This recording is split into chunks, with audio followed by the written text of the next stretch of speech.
The UN envoy to Yemen, Hans reiterated his condemnation of the wave of arbitrary kidnappings carried out by the terrorist Houthi militia against UN staff, civil society organizations, and diplomatic missions, calling for their immediate and unconditional release. More is in the following report.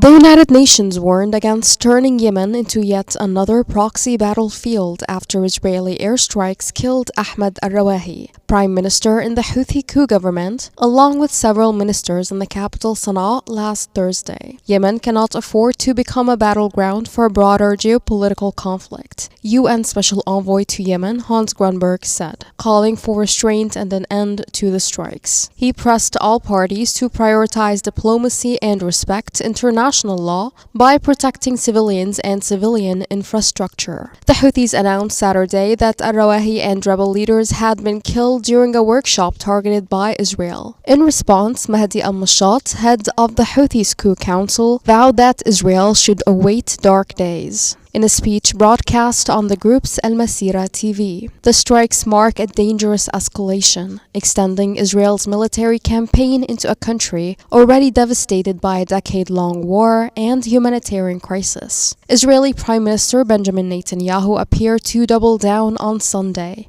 telling his cabinet that Israel would eliminate all Houthi leaders, rhetoric that critics warn amounts to an open threat of political assassination and collective punishment. Meanwhile, Grunberg also condemned the Houthis for a separate development, a new wave of arbitrary detentions of UN personnel. At least 11 staff members were arrested in Sana'a and Hodeidah on Sunday, raising the total number of detained UN employees in northern Yemen to 34. Several World Food Programme workers and security guards were also detained after Houthi forces stormed the agency's offices. The UN envoy urged their immediate and unconditional release, warning that such detentions cripple humanitarian operations and obstruct already fragile peace efforts.